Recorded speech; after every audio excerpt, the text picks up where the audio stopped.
자기계발은 돈보다 큰 자산입니다. 어제 고등학교 동창회에서 충격적인 장면을 목격했습니다. 30년 만에 만난 친구들 중에서 가장 눈에 띄는 사람이 있었는데 놀랍게도 그는 학창시절 가장 가난했던 친구였습니다. 반면 당시 부자였던 친구는 초라한 모습이었습니다. 무슨 일이 있었는지 물어보니 답은 간단했습니다. 가난했던 친구는 평생을 자기계발에 투자했고 부자였던 친구는 물려받은 재산만 믿고 아무것도 배우지 않았다는 것입니다. 그 순간 깨달았습니다. 진짜 자산은 통장 잔고가 아니라 내가 가진 능력과 지혜라는 것을. 돈은 사라질 수 있지만 배움은 영원히 내 것이라는 것을. 자기계발이야말로 중년에게 가장 중요한 투자라는 것을 말입니다. 우리 세대는 평생을 돈을 모으며 살아왔습니다. 젊었을 때는 월급을 모아 저축했고 중년이 되어서는 부동산에 투자했으며 노후를 위해 연금을 준비했습니다. 돈이 있어야 안전하고 돈이 있어야 행복하고 돈이 있어야 노후가 편하다고 믿었습니다. 물론 틀린 말은 아닙니다. 하지만 한 가지 중요한 것을 놓치고 있었습니다. 아무리 돈이 많아도 쓸 줄 모르면 의미가 없고 아무리 재산이 많아도 건강하지 않으면 누릴 수 없으며 아무리 부자라도 지혜가 없으면 금방 잃어버린다는 사실을 말입니다. 진짜 자산은 돈이 아니라 나 자신입니다. 제 대학 선배의 놀라운 인생 역전 이야기부터 시작하겠습니다. 그분은 50세에 회사에서 권고사직을 당했습니다. 25년을 다닌 회사였지만 구조조정으로 하루아침에 실직자가 되었습니다. 퇴직금을 받았지만 그것으로는 노후를 준비하기에 턱없이 부족했습니다. 막막했습니다.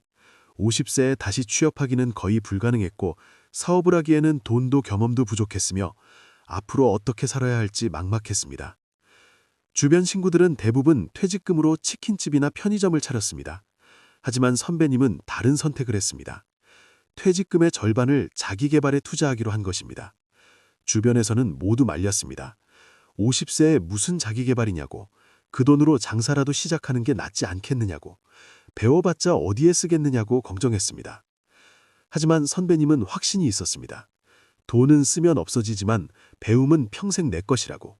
지금 배워두면 앞으로 10년, 20년을 먹고 살 수 있을 거라고 믿었습니다.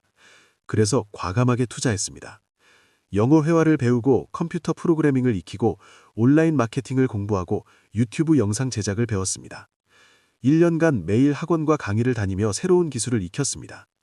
1년 후 선배님은 완전히 다른 사람이 되어 있었습니다.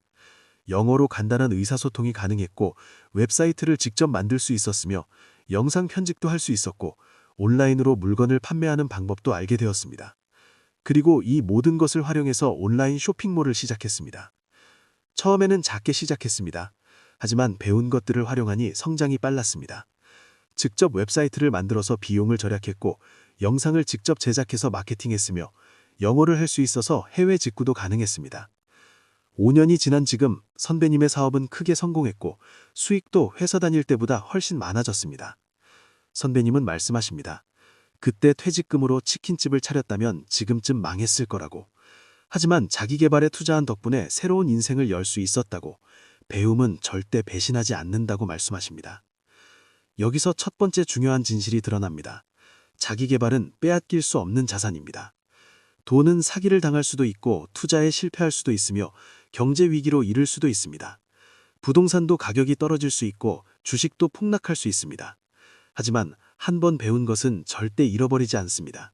내 머릿속에, 내 몸에, 내 경험에 영원히 남습니다. 목동에 사는 제 친구 할머니의 이야기도 감동적입니다. 그분은 60세에 남편을 여의고 혼자가 되었습니다. 재산은 어느 정도 있었지만 혼자 살기에는 부족했습니다. 자녀들에게 의존하고 싶지 않았고 스스로 벌어서 살고 싶었습니다.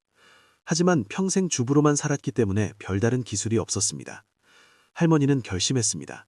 지금이라도 배워서 일하자고 말입니다. 60세라는 나이가 걱정되었지만 가만히 앉아있을 수는 없었습니다. 그래서 제과배장 학원에 등록했습니다. 수강생 중 가장 나이가 많았고 젊은 사람들 사이에서 처음에는 위축되기도 했습니다. 하지만 포기하지 않았습니다. 6개월 동안 열심히 배웠습니다. 아침부터 저녁까지 빵을 만들고 케이크를 장식하고 쿠키를 구웠습니다. 젊은 사람들보다 손이 느렸지만 정성만큼은 누구에게도 지지 않았습니다. 자격증도 땄습니다. 그리고 작은 베이커리 카페에 취직했습니다. 시급은 낮았지만 일하는 것 자체가 즐거웠습니다. 손님들은 할머니가 만든 빵이 정성스럽다며 좋아했고 사장님도 성실하다며 인정해 주었습니다. 3년 후 할머니는 용기를 내서 작은 빵집을 직접 차렸습니다. 동네 사람들이 단골이 되었고 지금은 매달 꽤 괜찮은 수익을 내고 있습니다. 할머니는 말씀하십니다. 60세에 배운 제빵 기술이 인생의 전환점이 되었다고. 만약 배우지 않았다면 자녀들에게 손버리며 살았을 거라고. 자기 개발 덕분에 당당하게 혼자 살 수 있게 되었다고 말씀하십니다. 두 번째 진실은 자기 개발은 나이와 상관없다는 것입니다. 많은 사람들이 나이를 핑계로 배우지 않습니다. 50에는 너무 늦었다고, 60에는 더욱 늦었다고, 이제 와서 배워봤자 소용없다고 포기합니다. 하지만 이것은 착각입니다. 50에도 60에도 70에도 배울 수 있습니다. 중요한 것은 나이가 아니라 의지입니다. 강남에 사는 한 할아버지는 70세에 유튜브를 시작했습니다. 손주가 유튜브를 하는 것을 보고 자신도 해보고 싶다는 생각이 들었습니다. 하지만 컴퓨터도 서툴고 영상 편집도 모르고 말하는 것도 어색했습니다. 주변에서는 말렸습니다. 70에 무슨 유튜브냐고, 젊은 사람들이나 하는 거라고, 그냥 보기만 하라고 했습니다. 하지만 할아버지는 도전했습니다. 컴퓨터 학원에 다니며 기초부터 배웠고 유튜브 강의를 보며 영상 편집을 익혔으며 거울 앞에서 말하는 연습을 했습니다. 석 달 동안 준비한 후 첫 영상을 올렸습니다. 조회수는 겨우 20명이었습니다. 하지만 포기하지 않았습니다. 매주 한 편씩 꾸준히 올렸습니다. 1년이 지나자 구독자가 1000명이 되었고 2년이 지나자 10,000명이 넘었으며 3년이 지난 지금은 10만 명에 육박합니다. 광고 수익도 나오고 협찬도 들어오며 강연 요청도 받습니다.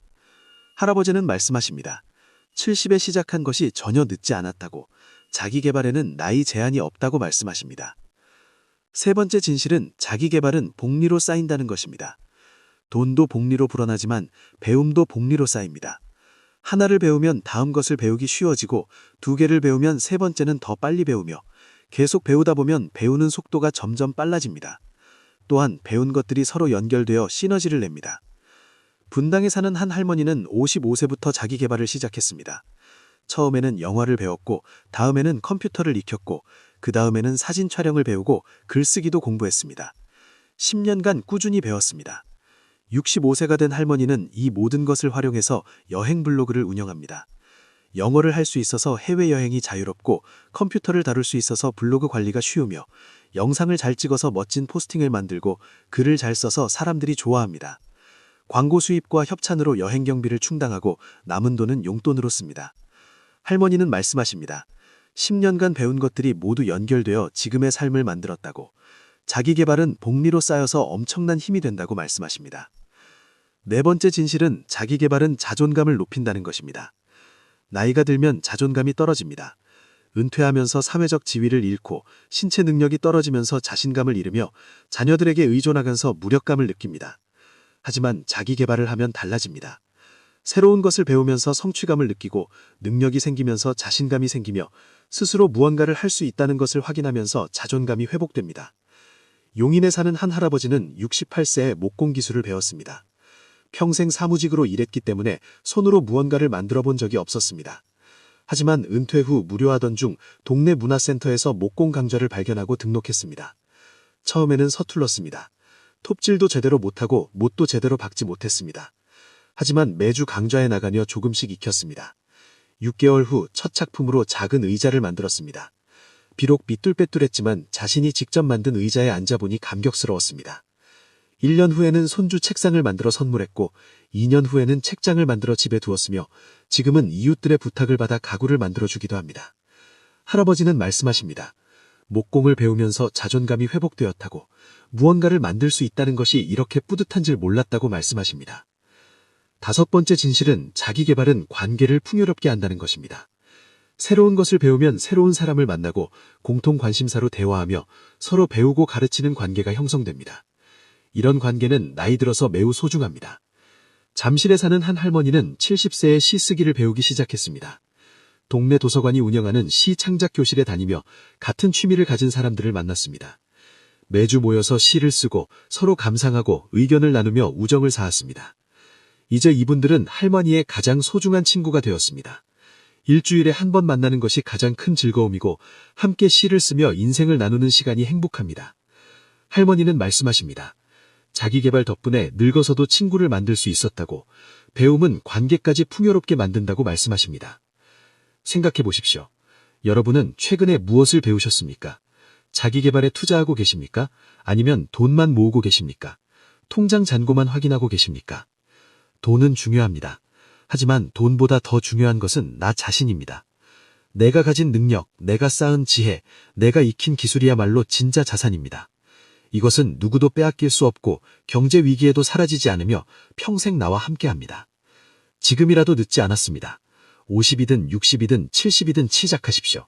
배우고 싶었던 것, 하고 싶었던 것, 익히고 싶었던 것을 지금 당장 시작하십시오. 돈을 조금 덜 모으더라도 자기 개발에 투자하십시오. 그것이 노후를 풍요롭게 만드는 가장 확실한 방법입니다. 오늘 이 이야기가 여러분의 인생에 작은 변화를 가져왔기를 바랍니다. 자기 개발이 돈보다 큰 자산이